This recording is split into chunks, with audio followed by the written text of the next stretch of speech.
हमनी के संस्कृति, हमनी के संस्कार सदा रहे हमनी के साथ। भारत के महान ग्रंथ और काव्य सब के संपूर्ण संकलन सब्सक्राइब करें तिलक। बाकी हम आपके बेटा होके आपके एक कुमार्ग से हटा के सन्मार्ग पर लावल आपन कर्तव्य समझी ले। ऐसे हम आपके पूजा ना करेले। तके कर पूजा करेला तू? पिताजी, तीनों लोक में पूजा के योग्य तो एक ही बाड़न, अनंत अविनाशी परमेश्वर श्री विष्णु भगवान। हाँ? हम उन्हीं के पूजा करीले। मूर्ख पुत्र, तू वो विष्णु के बात करत अरे जे हमार भय से ब्रह्मांड के त्याग के भाग गईल, जे हमार क्रोध के आग पल भर खातिर सहन ना कर सकेला। सुन प्रहलाद, विष्णु हमार प्रबल शत्रु है, वो हमार भाई के हत्यारा है, और तुहार भी यह कर्तव्य है कि असुर कुल के प्रबल शत्रु विष्णु से तू भी शत्रुता रख। ना पिताजी, भगवान विष्णु तो केहू के शत्रु नहीं खन।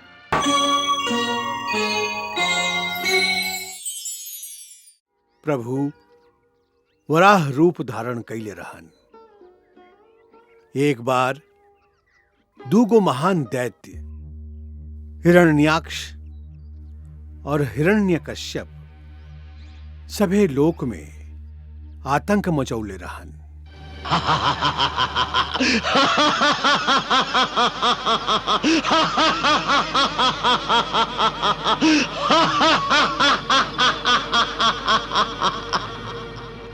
वो दोनों भाई देवता लोक के शत्रु रहन, काहे कि धरती पर हवन यज्ञ आदि होखत रहे, जैसे देवता लोक के बल मिलत रहे। ऐसे महाबली हिरण्याक्ष अंतरिक्ष में से धरती के चुरा लेहलस और ओकरा समुद्र के नीचे ले जाके लुका देहलस।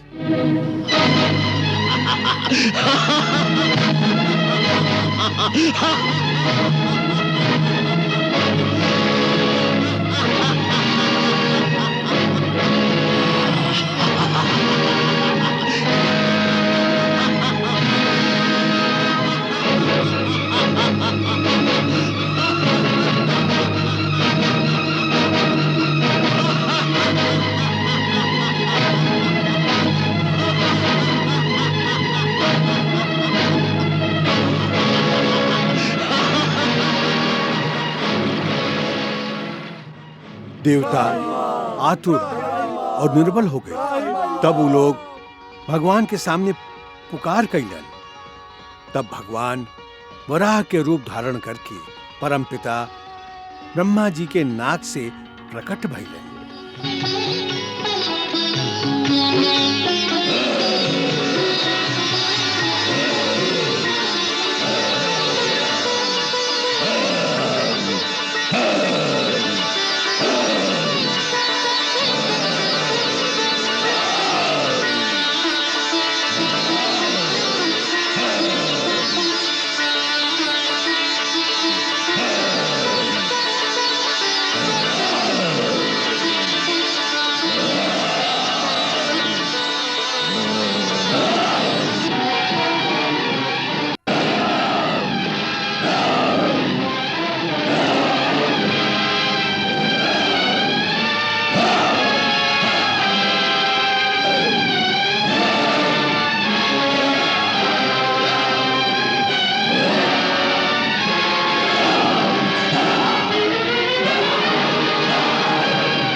हिरण्याक्ष को धर वराह को रूप।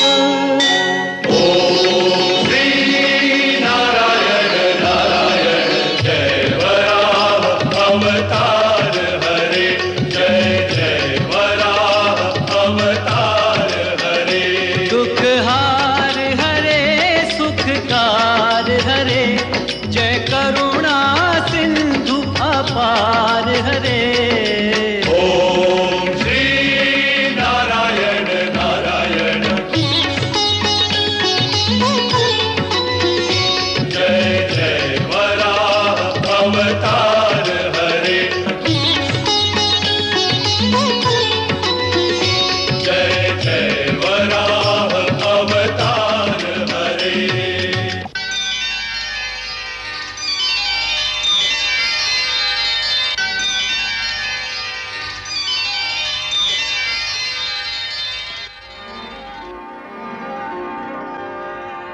हिरण्याक्ष के मृत्यु से ओकर भाई हिरण्यकश्यप के बहुत दुख भइल।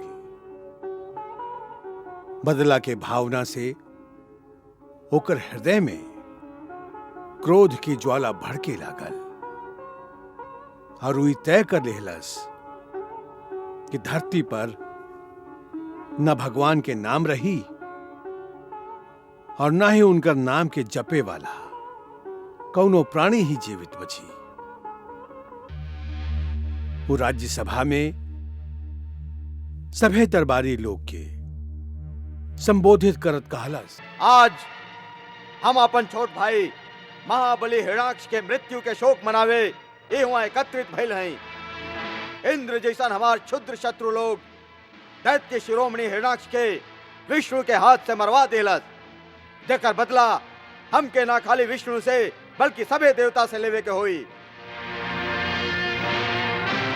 ये विष्णु पहले तो बहुत शुद्ध और निष्पक्ष रहे, बाकी देवता लोग के बहकावे से ये भी मायावी हो गई है और अपन माया से वराह आदि रूप धारण करे लागल है। आज हम सबके सामने प्रतिज्ञा करत हई कि हम अपन इस त्रिशूल से ओकर वध करके अपन भाई के मृत आत्मा के तृप्त करब। जिस तरह जड़ के कट जाए से पेड़ के पत्ता सूख के गिर जाला, ठीक वही तरह विष्णु के ना रहे से सभी देवता लोग के शक्ति क्षीण हो जाई। धरती पर जे मनुष्य लोग तपस्या, यज्ञ, व्रत और दान आदि करत आरन, देश से देवता लोग के बल मिलेला। यही से वीर शिरोमणि हिरण्याक्ष सगरी धरती के पानी के अंदर लुका दिले रहन, बाकी वराह रूप धर के विष्णु का फिर बाहर ले आइल बा। यही से तू सब लोग यही समय धरती पर जा और वहाँ जे लोग तपस्या, यज्ञ, व्रत और दान आदि करतारन उस सबके नाश कर दा। जहाँ जहाँ गाय, वर्ण, वेद, आश्रम और धर्म कर्म हो रहल होके उस जगह के जरा के राख कर दा। देश से देवता बलहीन हो जाई हैं। हम यही समय असुरन के कुल गुरु शुक्राचार्य के पास जाके उनका से सभी देवता पर विजय प्राप्त करे के उपाय पूछा था। जा और जाके मृत्यु लोक में आतंक मचा दा। जा।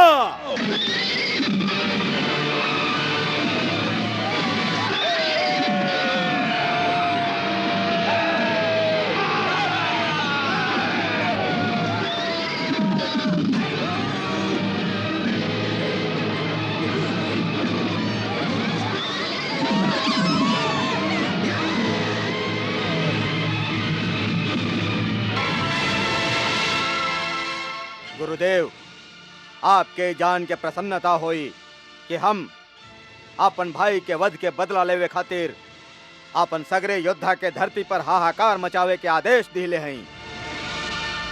अब हम सभे देवता के निस्तेज करके इंद्र के साम्राज्य पर भी अपन अधिकार जमावल चाहत हैं।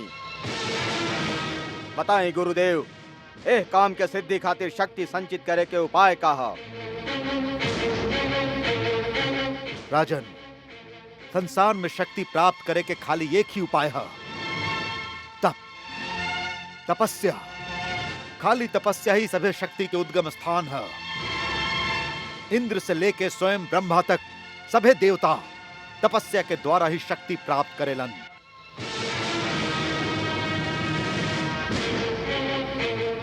तो हम हो तपस्या करब और ऐसन घोर तपस्या करब जे आज तक केहू ना कैले होखे। आप हमार मार्गदर्शन करें। राजन, यदि हमरा द्वारा बतावल गई विधि के तू पूरा तरह से निभा सका तो तीनों लोक में तोरा से ज्यादा शक्तिशाली और केहू ना हुई। गुरुदेव, हम मन, वचन और कर्म से आपके हर आज्ञा के पालन करब।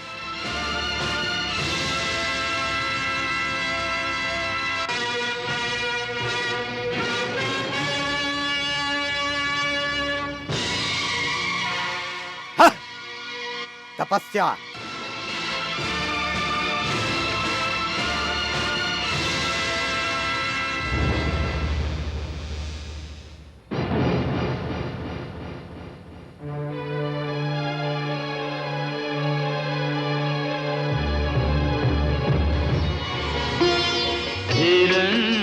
हिरण्यकशिपु हठ योगी नृप अजपाजप अविराम करे। निर्निमेष निःशेष निरंतर स्मरण इष्ट का नाम करे।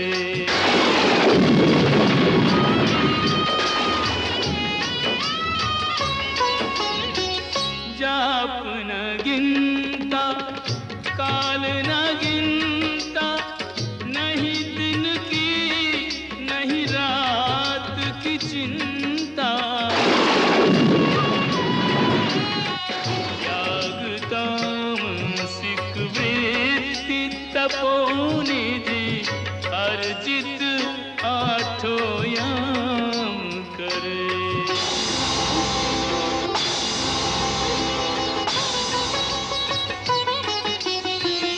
भूला तन की ममता माया, आधा तन दीमक ने खाया।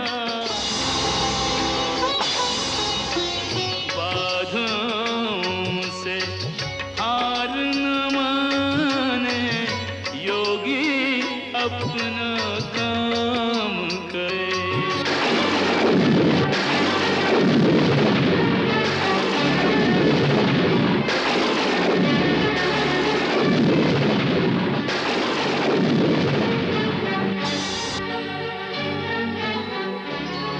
धरती डोली अंबर कांपा, देख के तप घन घोर।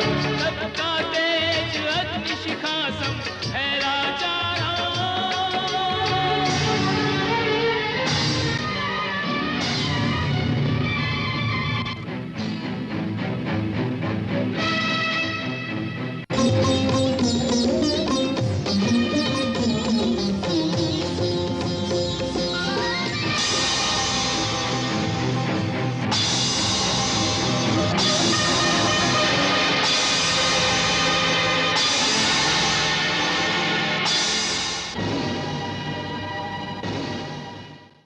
जब ओकर तप के अग्नि शिखा से देव लोग भी जरे लागल त सगरे देवता घबरा के ब्रह्मा जी के पास गईलन।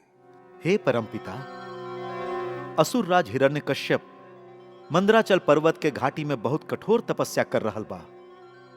दीमक और कीड़ा ओकर सगरे मांस खा डरलस। खाली हड्डी में अटकल प्राण के सहारे वो घोर तपस्या कर रहल बा। देवता लोग के 100 बरिस ऊ बिना अन्न जल ग्रहण कैले व्यतीत कैले बा। ऐसन कठोर तप के अग्नि के सहल देवता लोग के शक्ति में नहीं है प्रभु। ओकर तप के अग्नि और धुआं तीनों लोग के त्रस्त कर देले बा। कुछ निराकरण करी प्रभु। निराकरण त वरदान देवे से ही हो सकेला देवता लोग। वरदान से वो आप सभे के विनाश के भी वरदान मांग सकेला। बाकी हे पितामह, यदि वो यही तरह से तपस्या करत रहल तो दैवीय विधान से वो स्वयं ब्रह्म पद के भी प्राप्त कर सकेला। तब तो बहुते अनर्थ हो जाई प्रभु। ऐसे जल्दी कोनो ऐसा उपाय करी प्रभु जैसे वो करी तपस्या इवें पर समाप्त हो जाए।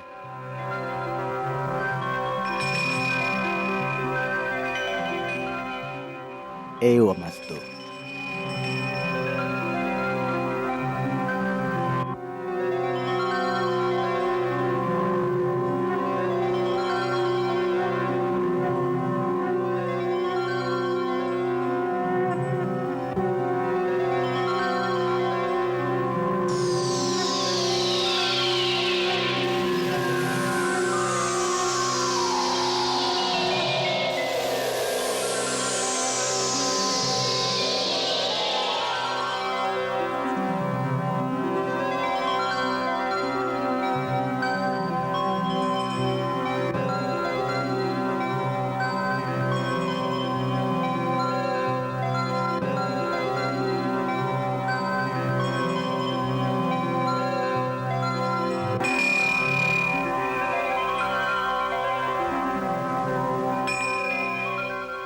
हे दैत्य शिरोमणि, मृत्यु लोक के प्राणियन खातिर हम अमर लोक के प्राणियन के दर्शन कबो निष्फल ना हो सकेला। ऐसे जे इच्छा होखे बेखटके मांगला, हम अवश्य प्रदान करब।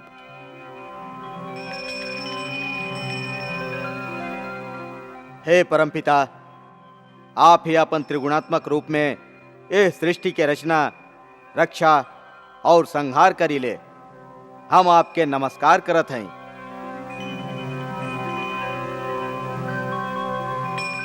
यदि आप हमरा पर सचमुच प्रसन्न हैं ता हमके ऐसन वरदान दही कि आपके बनावल कोनो भी प्राणी से हमार मृत्यु ना होखे, ना मनुष्य से, ना पशु से, ना दैत्य से, ना देवता से, ना भीतर मरी ना बाहर मरी, न दिन में न रात में, ना अस्त्र से मरी न शस्त्र से, ना पृथ्वी पर ना आकाश में, युद्ध में केहू भी हमार सामना ना कर सके। आपके बनावल सगरे प्राणियन के हम एक छत्र सम्राट होखी। इंद्र आदि लोकपालन में जैसन महिमा आपके बा वैसने प्रतिष्ठा हमार भी हो जाए। हम कैसने वरदान नहीं भगवान, हम कैसने वरदान चाहिए।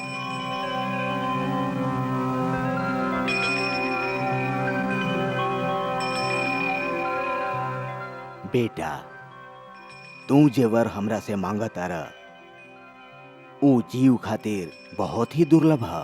बाकी हमार गुरु शुक्राचार्य कहले रहन कि ऐसन कठिन तपस्या के बाद कोनो भी वरदान दुर्लभ ना होला।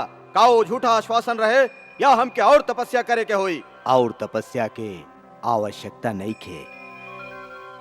गुरु शुक्राचार्य साच ही कहले रहन, ऐसन कठिन तपस्या ना पहले केहू कहले रहे ना आगे केहू करी।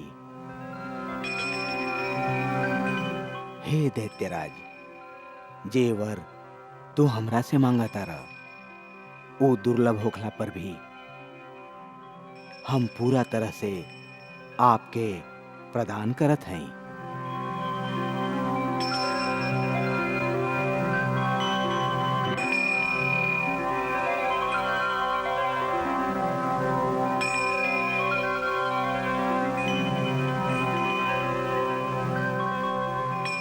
हिरण्यकश्यप के ब्रह्मा जी के वरदान से जे दुर्लभ शक्ति प्राप्त भइल, ओकर उपयोग यदि ऊ सात्विक और धार्मिक काम करे खातिर करत तो सगरे ब्रह्मांड में स्वयं भगवान के छोड़ के ओकरा से महान और केहू ना होकर। अच्छा प्राणी विजय और सफलता पाके झुक जाला, बाकी नीच प्राणी सफलता के मद में पागल हो जाला। हिरण्यकश्यप स्वयं ब्रह्मा जी के पोता होके भी अपन नीच संस्कार के कारण इंद्रिय विषय वासना में लिप्त रहे। ऐसे इतना घोर तपस्या करके जब वरदान मांगे के समय आईल तो खाली भोग विलास ही मंगलस। ओकर बुद्धि ओकरा आपन विकास के स्थान पर विनाश के ही मार्ग दिखौलस और आपन अपार शक्ति के दुरुपयोग से ऊ संसार में चारों ओरी हाहाकार मचा दिहलस। सबसे पहले वो इंद्र के स्वर्गलोक पर धावा बोल दिहलस।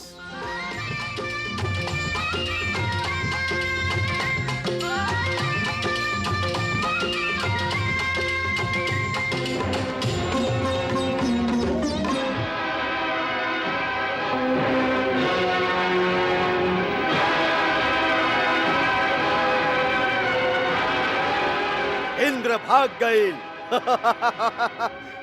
देवता परास्त हो गईलन। अब स्वर्ग पर भी हमार राज्य बा। ले चला इनका, सबके बंदी बनाला। हम यहाँ के भगवान हैं। हर केहू हमार पूजा करे। जे हमार पूजा ना करे वो संसार में जीवित ना रह सकेला। छोड़ दो।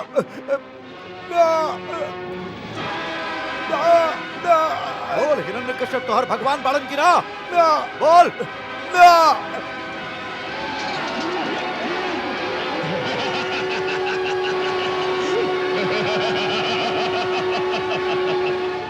तू सब भी हमार जय जयकार कर। बोला भगवान हिरण्यकश्यप के जय। एह तरह देवता सहित तीनों लोक के प्राणी ओह महादैत्य के आगे नतमस्तक हो गईलन। ओह समय सगरे सृष्टि में एगो नन्हा सा लइका ही ऐसन रहे जे भगवान के नाम के निरंतर कीर्तन भजन करत रहे। उहे दैत्य के आपन बेटा रहे प्रहलाद, जे 5 बरिस के उम्र में ही ब्रह्मलीन होके खाली भगवान श्री हरि के नाम जपत रहे। ओम नमो भगवते वासुदेवाय। ओम नमो भगवते वासुदेवाय। ओम नमो भगवते वासुदेवाय। ओकरा बहुत समझावल, डरावल, धमकावल जात रहे। बाकी उ लइका प्रभु के भक्ति से विमुख ना भइल। जब हिरण्यकश्यप के एकर पता चलल तो ओकर क्रोध के पारावार न रहल। हम भी हवा के भगवान हैं। सगरे संसार हमरा सामने भय से थर थर कांपेला। हमरा चले से धरती डोले लागेला। हमार भिवरी तन जाए तो तीनों लोग कांप उठेला। नाग, यक्ष, गंधर्व, देवता सबे हमार नाम के माला जपेलन। तीनों लोक में सबे चल अचल प्राणी खाली हमार पूजा करेलन। बाकी खाली तू ही एगो ऐसन बाड़ा जे हमार पूजा कैला स्वीकार कैला। काई साच बा? हाँ पिताजी, ई साच बा। काहे? काहे कि ई संसार भक्ति के कारण ना, भय के कारण आपके पूजा करके आपके अहंकार के बढ़ा रहल ह। आपके कुमार पर चढ़ा रहल ह। बाकी हम आपके बेटा होके आपके एक कुमार्ग से हटा के सन्मार्ग पर लावल आपन कर्तव्य समझीले। ऐसे हम आपके पूजा ना करेले। तके कर पूजा करेला तू? पिताजी, तीनों लोक में पूजा के योग्य तो एक ही बाड़न, अनंत अविनाशी परमेश्वर श्री विष्णु भगवान। हाँ? हम उन्हीं के पूजा करीले। मूर्ख पुत्र, तू वो विष्णु के बात करत अरे जे हमार भय से ब्रह्मांड के त्याग के भाग गईल, जे हमार क्रोध के आग पल भर खातिर सहन ना कर सकेला। सुन प्रहलाद, विष्णु हमार प्रबल शत्रु है। वो हमार भाई के हत्यारा है और तुहार भी यह कर्तव्य है कि असुर कुल के प्रबल शत्रु विष्णु से तू भी शत्रुता रख। ना पिताजी, भगवान विष्णु तो केहू के शत्रु नहीं खन, वो तो सबके पालन करे वाला बाड़न। तू झूठ बोलो तारे, वो अवश्य हमार शत्रु है, वो हमार नाश कर चाहता। ये आपके भ्रम है। ये तरह उनका खातिर संसार के सभी प्राणी उनकर लइका बाड़न, वही तरह आप भी उनकर लइका हैं। वो आपके नाश कब्बो न कइल चाहिए, खाली आपके कुकर्म के, आपके अधर्म के नाश करी हैं। हम के कुकर्मी कहता रे, हम के अधर्मी कहता रे? मूर्ख! विष्णु हमार नाश करे या ना करे, बाकी हम तुहार नाश जरूर कर दे। ई तो आपके भूल है पिताजी, भगवान के इच्छा के बिना केहू केकरो नाश ना कर सकेला। हाँ? जब तक उनकर इच्छा ना हुई तब तक संसार के कौनो भी शक्ति आ जाए हमार नाश ना हुई। हाँ, यदि प्रभु जी की इच्छा हुई तो आपके कुछ कैले बिना ही हमार नाश हो जाई। जरूर हो जाई, काहे कि ये हमारी इच्छा है और हम ही हुआ के भगवान हैं। बस यह अहंकार आपके साज के ना देखे दे बेला। जौन दिन आप अपन अहंकार और अभिमान के त्याग करके सच्चा हृदय से उनकर शरण में जाइब, तबे आपके पता चली कि उहे सर्वशक्तिमान बाड़न। उनकर इच्छा के बिना एगो पत्ता भी ना हिल सकेला। हमार प्रार्थना के मानी अभी यो समय बा भगवान विष्णु के शरण में जाके उनकर चरण में शीश नवा देही। वो परम दयालु बाड़न, वो तुरंते आपके सगरे अपराध क्षमा कर दी हैं, आपके पापहीन कर दी हैं।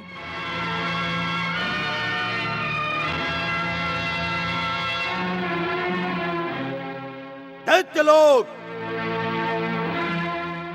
दैत्य लोग,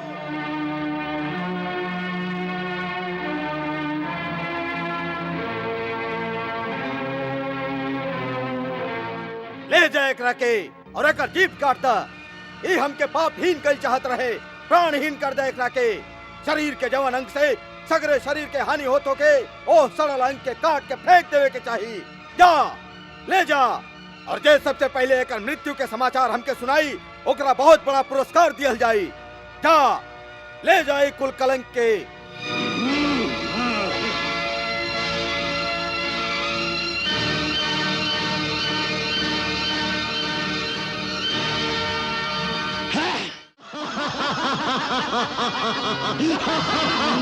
नमो भगवते वासुदेवा।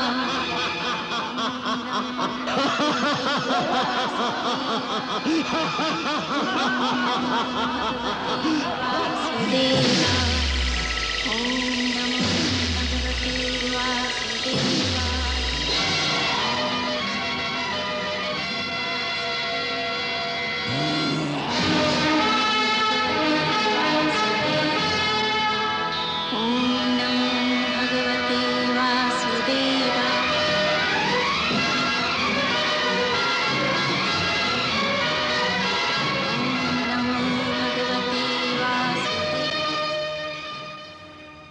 तू इतना लोग मिलके भी ओकरा के ना मार सकला। अस्त्र काम नहीं क्या करत, तो जाओ ओकरा पहाड़ के चोटी से गिरा दा। जा।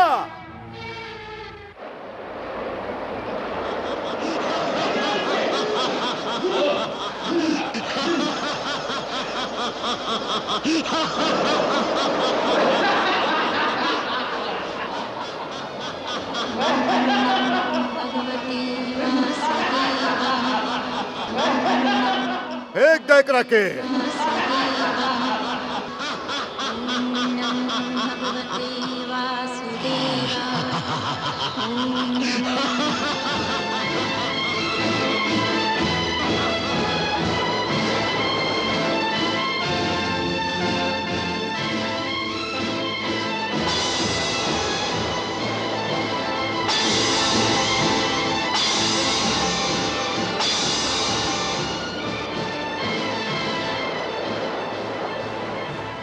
कहा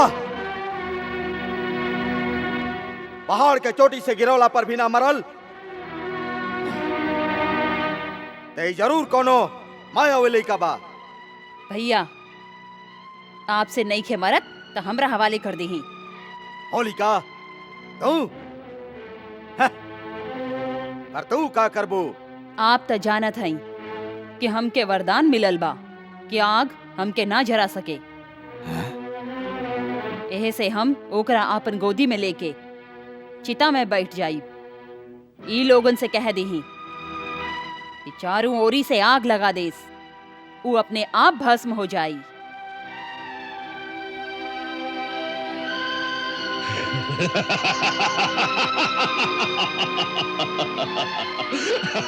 अब तू ना बच सकेले। भगवते वासुदेवाय। ओम नमो भगवते वासुदेवाय। ओम नमो भगवते वासुदेवाय। ओम नमो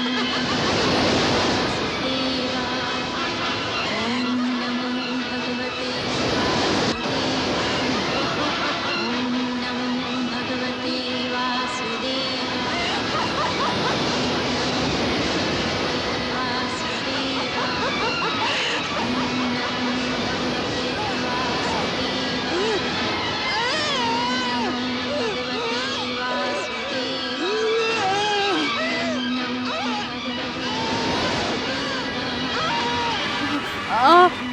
आग हमके जरा रहल बा। आग हमके जरा रहल बा। आग हमके जरा रहल बा। आग हमके जरा रहल बा। ई का हो रहल बा? ई धोखा बा। ई धोखा बा। का ब्रह्मा के वरदान झूठ रहे? का ब्रह्मा के वरदान झूठ रहे? हमार वरदान झूठ ना रहे।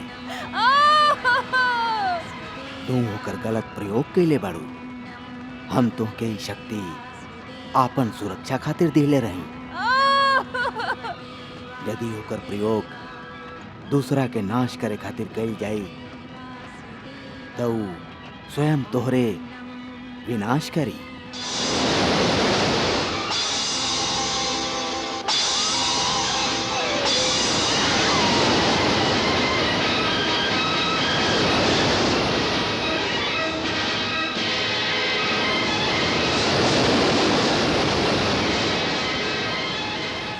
लाज नहीं खियावत तू लोगन के। बार बार यही कहत कि तू लोगन इबित्ता भर के लइका के मार ना सकला। क्षमा करी राजन, हम लोग बहुत उपाय कैली कि प्रहलाद के वध कर दही, बाकी ना मालूम कौन सा ज्ञात शक्ति एकर रक्षा करेली। हम लोग एकरा आग में जरौली, पहाड़ से गिरौली, बाकी हे राजन हम एकर कुछ भी ना बिगाड़ सकली। हम बहुत लज्जित हैं।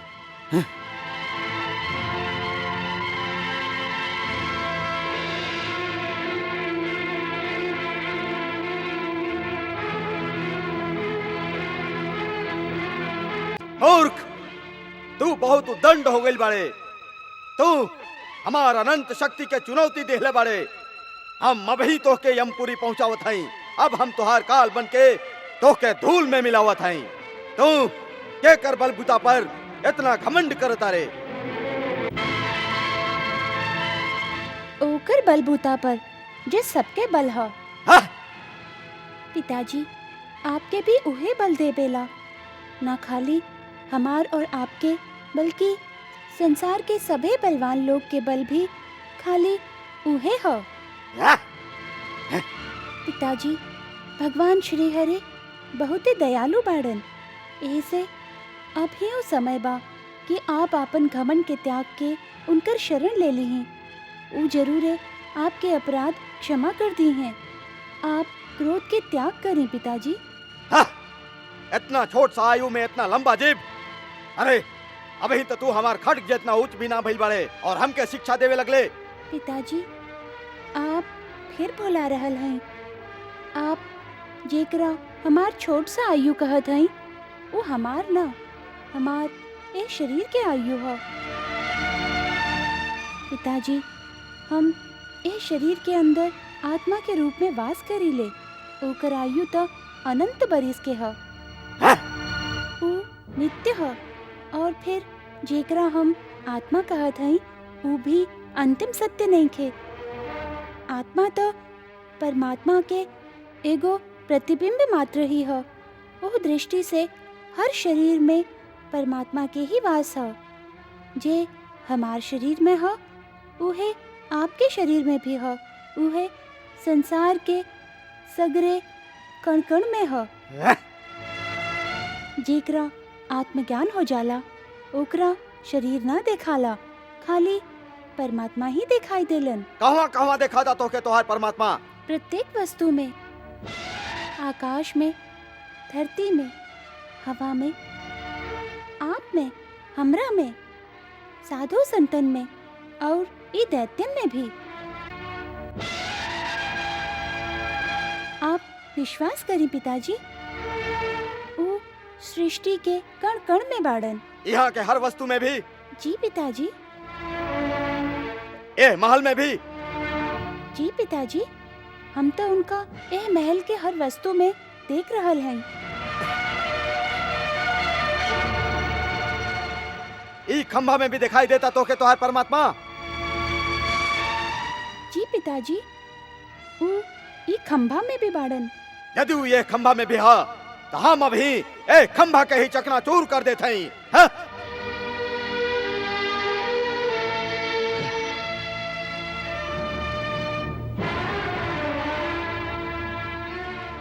यदि ये खंभा में भी तोहार भगवान है तो आज ना ही खंभा रही ना तोहार भगवान। यदि शक्ति है तोहार भगवान में तो बोल ओकरा से बचा ले अपना आपके, बचा ले अपना आपके।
असुरवंशी हिरण्यकश्यप, तो के ब्रह्मा के वरदान रहे कि तू कौनो ब्रह्मा के सृष्टि से ना मरबा। ऐसे भगवान नरसिंह ब्रह्मा के सृष्टि से नहीं खन। ई ना नर बाड़न ना पशु, ना देवता बाड़न ना दैत्य। ए समय ना दिन बा ना रात, सांझ के समय बा। तो के ना अस्त्र से मारल जा रहल बा ना शस्त्र से। तो के नरसिंह भगवान आपन नक्श से मारा तारन।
जय नरसिंह नारायणा अद्भुत छवि नारायणा जय नर हरि नारायणा ओम नमो नारायणा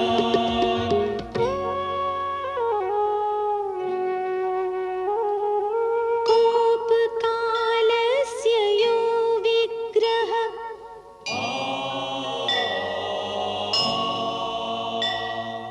यो हिरण्यकशिपु रिपुः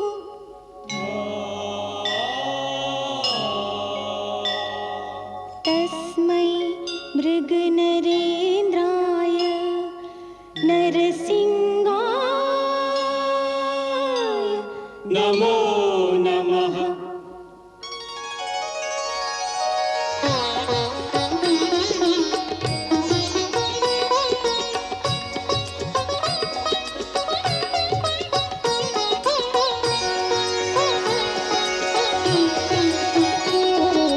नरसिंह रूप हरे प्रभु नरसिंह रूप हरे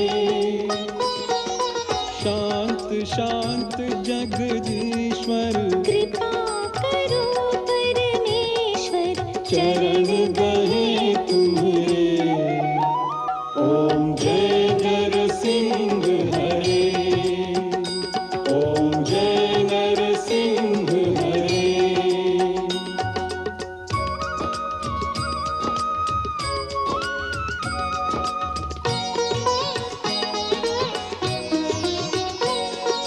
हे शरणागत वत्सल भक्तन हितकारी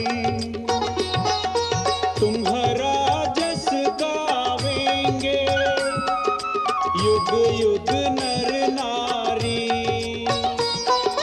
हे प्रहलाद के रक्षक हे पालक यह बालक चरणन शीस धरे ओम जय नरसिंह हरे नरसिंह रूप हरे प्रभु नरसिंह रूप हरे करुणा सिंधु कृपानिधि दीन दयाल दयानिधि रक्षक तुम हमरे ओम जय नरसिंह हरे ओम जय नरसिंह हरे ओम जय नरसिंह हरे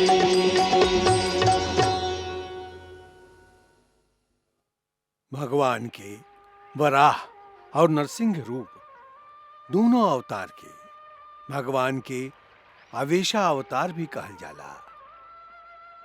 भगवान के अलग अवतार में 10 से लेके 16 कला प्रकट होखेली।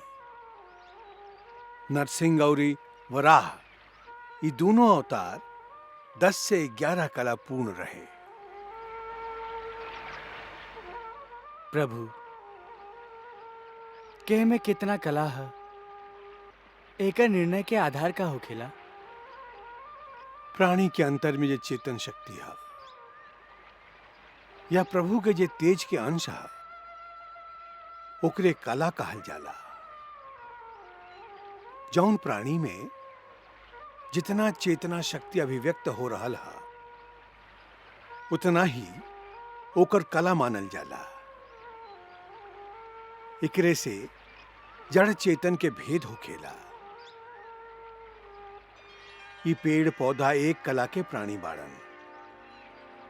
इनका भोजन चाहिए, नींद चाहिए, इनका सुख दुख के भी आभास होखेला।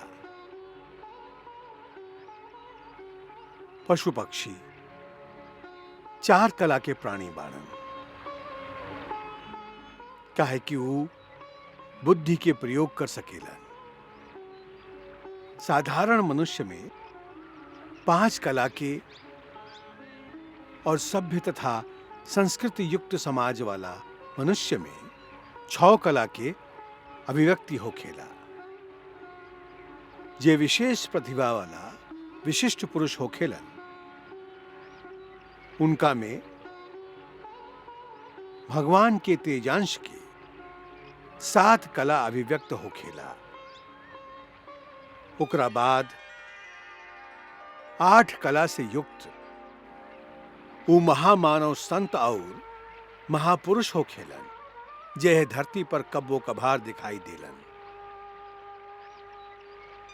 मनुष्य के देह 8 कला से ज्यादा के तेज सहन ना कर सकेला।